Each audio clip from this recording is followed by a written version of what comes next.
Hello friends, स्वागत है आपका अपने चैनल एग्जाम रिवेंज में। फ्रेंड्स, हमने हमारी चैनल पे हिस्ट्री स्टार्ट की है। हिस्ट्री जब पढ़ने से पहले क्या होता है ना, हमको बहुत ज्यादा बोरिंग सी लगती है। वो जल्दी से हमको याद नहीं होती है। उसके सन याद करने होते हैं, उसके टाइमिंग पीरियड याद करने होते हैं, उसमें कौन से क्या अवशेष मिले, कौन सा टाइमिंग पीरियड कब आया, वो सब कुछ हमको क्या होता है ना, रट्टा मारना पड़ता है। क्योंकि सबसे मेन बात क्या होती है कि हमको एक्चुअली में पता ही नहीं होता कि किस पीरियड के बाद कौन सा पीरियड आया था, और इसकी वजह से हम उसको एक दूसरे से लिंक करते हुए नहीं पढ़ पाते और हमको वो याद नहीं होता। हमको लास्ट में एग्जाम टाइम में उसको रट्टा मारना पड़ता है। अब जैसे कि एग्जाम्पल ले लो, आप कोई भी मूवी देख रहे हो, उस मूवी को जब आप स्टार्टिंग से देख रहे हो तब तो आपको मूवी अच्छे से समझ में आती है, लेकिन आप उसको बीच में ऐसे देखते हो, काट करके देखते हो, तब उसको स्टोरी भी समझ में नहीं आती और आप उसको में मजा भी नहीं आता, आपको उसमें इंटरेस्ट भी क्रिएट नहीं होता है। तो वैसे ही हिस्ट्री है। हिस्ट्री में क्या है, पूरी स्टोरी बेस्ड पे है। उसमें आपको अगर स्टार्ट से पता हो कि किसके बाद कौन सा काल आया था, क्या किसके राजा के बाद कौन सा राजा आया था, तो जब आपको ये सारी घटनाएं पता होती तब आपको उसको समझने में, उसको और ज्यादा अच्छे से करने में बहुत ज्यादा अच्छा लगता है और समझ में भी जल्दी से आता है। ना ही आपको उसकी जो टाइमिंग पीरियड है उसको रट्टा मारना पड़ता है, और ना ही को पूरे को समझने में आपको दिक्कत आती है। तो उसी क्रोनोलॉजी को मैं आपके सामने लेकर आई हूँ, जिससे आपको अपने एग्जाम में ज्यादा हेल्पफुल रहेगी, क्योंकि आपको पता होगा कि कौन से टाइमिंग पीरियड के बाद कौन सा टाइम आया था, जो आपको पढ़ने में बहुत ज्यादा आसानी रहेगी। और ये भी पता चलेगा कि हम हमारे सिलेबस में किस चैप्टर के बाद कौन सा चैप्टर स्टार्ट करेंगे। ठीक है, तो चलो फिर देखते हैं। फिर सबसे पहले जब हमने पूर्व का इतिहास देखा था, हमने सबसे पहले हमारे सिलेबस में क्या स्टार्ट किया था, पूर्व का इतिहास। पूर्व के इतिहास में हमने देखा था सबसे पहले पाषाण काल पढ़ा था। तो पूर्व का इतिहास मतलब जिसके हमको साहित्यिक रूप में अवशेष प्राप्त नहीं है, जिसके बारे में कुछ लिखा हुआ हमको प्राप्त नहीं हुआ है, उससे कुछ अवशेष मिले हैं, उस आधार पर हम उस घटना के होने के अनुमान लगाते हैं। तो वो किसमें आता है, पूर्व का इतिहास। ठीक है, जिसमें साहित्यिक रूप से हमारे पास अवशेष क्या होते हैं, नहीं होते, लेकिन उसके अंदर हमें कुछ चीजें मिल गई, उसके आधार पर हम उसको टाइमिंग को डिफाइन करते हैं। फिर जो है वो कौन सा है, पाषाण काल। पाषाण काल के बारे में हमने हमारी वीडियो में पढ़ा था। अगर आपने नहीं देखा तो आप उस वीडियो को जाकर देख सकते हो। पाषाण काल में हमने उसके 3 भाग किए थे, पूरा पाषाण काल, मध्य पाषाण काल और नव पाषाण काल। जो पूर्व का इतिहास है उसके अंदर पाषाण काल है, और पाषाण काल के अंदर भी उसके 3 पार्ट है। फर्स्ट पार्ट जो 25 लाख से 10,000 BC के बीच में है। फिर जो मध्य पाषाण काल है वो 10,000 BC से 4,000 BC का, और फिर जो नव पाषाण काल है वो 10,000 से 1,000 BC के रूप में है। ठीक है, फिर उसको जो कैसे बांटा गया, तो उसको जो वस्तुओं के आधार पर उसको जो जानकारी मिली उस आधार पर उसको डिफाइन किया गया, उसको बांटा गया। ठीक है, फिर इसके बाद जस्ट उसके बाद स्टार्ट हुआ था आदि ऐतिहासिक काल। आदि ऐतिहासिक काल में मतलब जिसके हमको साहित्यिक रूप में अवशेष प्राप्त हुए हैं। अब भले चाहे वो पढ़े गए हो या नहीं पढ़े गए हो, जैसे कि हमको सिंधु घाटी सभ्यता में हमको उसके अवशेष प्राप्त हुए लिखित रूप में, लेकिन वो तो पढ़े नहीं गए, लेकिन फिर भी वो किस में बांटा गया, तो वो आदि ऐतिहासिक काल। इसके अवशेष हमको, साहित्यिक अवशेष हमको पाए गए हैं। फिर इसके अंदर जो आदि ऐतिहासिक काल के अंतर्गत आता है सिंधु सभ्यता, जिसको हड़प्पा सभ्यता भी कहते हैं। ठीक है, जिसका टाइमिंग पीरियड क्या है, तो उसका टाइमिंग पीरियड है 2350 BC से 1750 BC के मध्य।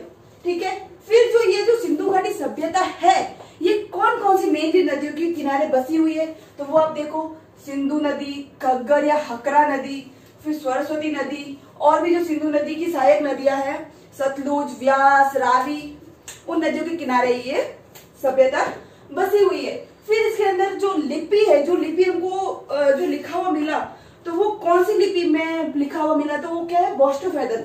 बोस्टोफेदन लिपि का मतलब है कि वो राइट से स्टार्ट होती, फिर लेफ्ट से वापस स्टार्ट होती, फिर वापस राइट से स्टार्ट होती। तो ये क्या है, एक तरीके से सर्पिलाकार लिपि है, जिसको बोस्टोफेदन लिपि भी कहते हैं और सर्पिलाकार लिपि भी कहते हैं।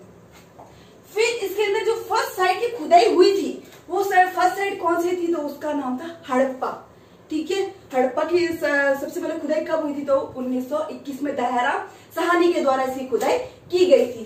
ठीक है, फिर इसके जो प्रमुख केंद्र है, वो प्रमुख केंद्र कौन से है, हड़प्पा, मोहनजोदारो, कालीबंगा, लोथल, धोलावीरा, राखीगढ़ी, और भी बहुत सारे हैं, जिसको हम डिटेल में हमारी जब एक एक टॉपिक को हम लेंगे तो उसके अंदर हम पढ़ेंगे। ठीक है, तो इस सभ्यता के जो खत्म होने के जो कारण जो बताए जाते हैं वो बहुत ज्यादा अलग अलग तरीके से है। कोई कहता है कि इसका जलवायु परिवर्तन हुआ, उसके कारण लोग वहां से चले गए और कहीं और जाके बस गए, और कहते हैं बाढ़ आ गई, या प्राकृतिक प्रकोप हो गया, या फिर आर्यों का आगमन या आर्यों का आक्रमण हो गया, फिर भूकंप, इस टाइप से और भी बहुत सारे उसके अंदर पतन के कारण को बताया जाता है। फिर सबसे पहले पूर्व ऐतिहासिक काल, फिर उसके बाद आदि ऐतिहासिक काल आया, फिर उसके बाद कौन सा आया, ऐतिहासिक काल। ऐतिहासिक काल जिसको हम वैदिक काल, जो फर्स्ट था वो कौन सा था, वैदिक काल। तो वैदिक काल का टाइमिंग पीरियड क्या है, तो 1500 बीसी से 600 बीसी के मध्य माना जाता है। जिसकी जानकारी हमको किस आधार पर मिलती है, उसकी जानकारी हमको मिलती है वेदों के आधार पर। ठीक है, जो वेदों में लिखा गया है उस आधार पर हम वैदिक काल के बारे में हम जानकारी प्राप्त करते। अब वैदिक काल को भी दो भागों में बांटा गया है। अब वो दो भाग कौन कौन से, सबसे पहले पूर्व वैदिक काल और उत्तर वैदिक काल। पूर्व वैदिक काल का टाइमिंग पीरियड क्या है, 1500 बीसी से 1000 बीसी। ठीक है, पूर्व वैदिक काल का टाइमिंग पीरियड क्या है, 1500 बीसी से 1000 बीसी के मध्य का टाइमिंग, और उत्तर वैदिक काल में 1000 बीसी से 600 बीसी का टाइमिंग। ठीक है, और जो लोहे का सबसे ज्यादा मात्रा में जो प्रयोग बताया जाता है वो बताया जाता है उत्तर वैदिक काल में। उत्तर वैदिक काल में 1000 बीसी से लोहे का प्रयोग बहुत ज्यादा प्रचुर मात्रा में होना शुरू हो गया। और जो यहाँ पे जो लैंग्वेज, जो भाषा यूज की जाती थी वो भाषा कौन सी थी, संस्कृत भाषा। ठीक है, आपको याद रखनी है। फिर इसके बाद में जो इसका जो निवास स्थान, मतलब जो ये कहाँ से आए, ये जो आर्यंस थे, ये लोग कहाँ से आए थे, तो इनके बारे में बहुत अलग अलग जो जांच करता है वो अलग अलग इसके बारे में बताते हैं कि ये लोग मध्य एशिया से आए। ये जो इसकी और भी जानकारी, जब हम ये टॉपिक पर्टिकुलर टॉपिक के बारे में स्टडी करेंगे तब इसके बारे में हम आपको बताएंगे। अब एक बार इसको एक क्रोनोलॉजी के रूप में हम आपके सामने रख रहे हैं, तो इसको एक क्रोनोलॉजी के रूप में आपको पता होना चाहिए कि किसके बाद कौन सा काल आया, तो वो एक बार आप जानकारी देख लीजिए। फिर इसके बाद जो ऋग्वैदिक काल है, इसके 10वें मंडल में इसके जन्म के आधारों को डिफाइन किया गया, और उसके जन्म के आधार है वो 4 बताए गए, ब्राह्मण, क्षत्रिय, वैश्य और शूद्र। इस टाइमिंग पीरियड में जो उनका जो जन्म का आधार था वो उनके काम के अनुरूप बांटा गया था। पूर्व वैदिक काल में जो लोग जो काम कर रहे हैं उस आधार पर उनको उनका जो जन्म था वो उनको उस कैटेगरी में उनको रखा गया था। लेकिन बाद में जब उत्तर वैदिक काल आया तब उनका जो जन्म के आधार पर ही उनको बांट दिया गया। जैसे कि ब्राह्मण थे, उनको परम पुरुष के मुख से उनकी जन्म को मानते हैं। फिर जो क्षत्रिय थे वो आपको पता है कि वो मेनली ज्यादा युद्ध करना और अपने राज्यों को बढ़ाने के लिए युद्ध करना और इस टाइप से जो गतिविधियां करते थे, जिसके कारण उनको भुजाओं के आधार पर उनका जन्म बताया गया। फिर वैश्य को जांघों के आधार पर उनको बताया गया कि उनका जन्म जांघों के आधार पर हुआ। फिर जो शूद्र है उनको पैरों से उनकी तुलना की गई। ठीक है, फिर देखते हैं कि इस जो पूर्व वैदिक काल है, जो उत्तर वैदिक काल है, इसमें जो पूर्व वैदिक काल है उसमें तो जो चारों के जो जन्म के जो आधार थे वो उनमें सब में समानता थी और उनकी हालत क्या थी, बहुत अच्छी थी। लेकिन उत्तर वैदिक काल आते आते इनकी हालत बहुत ज्यादा खराब होने लगी। उसमें ब्राह्मण और क्षत्रिय की तो जो हालत थी वो बहुत ज्यादा सामान्य थी, बहुत अच्छी थी। लेकिन जो वैश्य और शूद्र थी इनकी हालत बहुत ज्यादा दयनीय हो गई। उनको हर चीज से उनको मतलब बहुत ज्यादा उनके ऊपर अत्याचार से होने से लग गए। जो ब्राह्मण और क्षत्रिय थे वो अपने आप को सर्वेसर्वा मानने लग गए और उनके सर्वेसर्वा मानने के कारण जो वैश्य और शूद्र थे उनको अपना खुद के समाज में उनको अपना स्थान सही मात्रा में नहीं मिलने के कारण मैंने आपको बताया कि जो वैदिक सभ्यता थी उसमें हमको साहित्यिक अवशेष प्राप्त हुए। तो वो साहित्यिक अवशेष 2 प्रकार से थे। वो कौन से थे? एक तो श्रुति साहित्य और स्मृति साहित्य। अब जो श्रुति साहित्य है वो उसका मतलब था कि जो सुनकर पीढ़ी दर पीढ़ी में ट्रांसफर होना। जैसे कि कोई बात आपके पेरेंट्स आपको सिखाते हैं, फिर आप वही अच्छी बात होती है तो आप अपने बच्चों को सिखाते, तो वो कैसे पीढ़ी दर पीढ़ी आगे की ओर अग्रसित होती। वैसे ही जो श्रुति था वो सुन के पीढ़ी दर पीढ़ी आगे उसको बढ़ाया गया। फिर जो दूसरा था वो था स्मृति। स्मृति मतलब उसको लिखा गया। ठीक है, अब सबसे पहले श्रुति में सबसे पहले क्या थे, वेद थे। और वेद कितने होते हैं आपको सबको पता ही है, वेद 4 होते हैं, ऋग्वेद, सामवेद, यजुर्वेद और अथर्ववेद। ठीक है, अब इसके बारे में क्या जानकारी है वो जब हम डिटेल में पढ़ेंगे, जब इस टॉपिक को वैदिक सभ्यता को पढ़ेंगे तब हम इसके बारे में हमको जानेंगे। फिर दूसरा था ब्राह्मणा, फिर अरण्यक और चौथा उपनिषद। फिर वैसे जो उपनिषद स्मृति थी उसके अंदर भी 4 उसके पार्ट थे। अब 4 कौन कौन से थे, उपवेद, वेदांग, षट दर्शन और महाकाव्य। और महाकाव्य में भी वापिस कितने पार्ट थे, 2 भाग थे। उसमें कौन से थे, महाभारत और रामायण। फिर ये तो घटना हुई 600 BC के पहले की।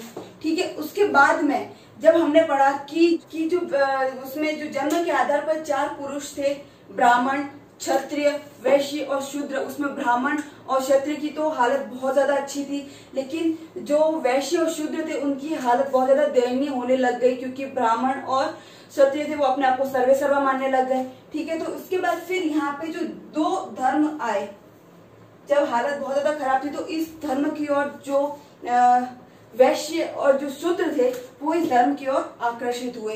ठीक है, जो जैन धर्म और कौन से थे, बौद्ध धर्म। इसके बारे में जानकारी हम बाद में जब डिटेल में पढ़ेंगे तब हम आपको इसके बारे में जानकारी देंगे।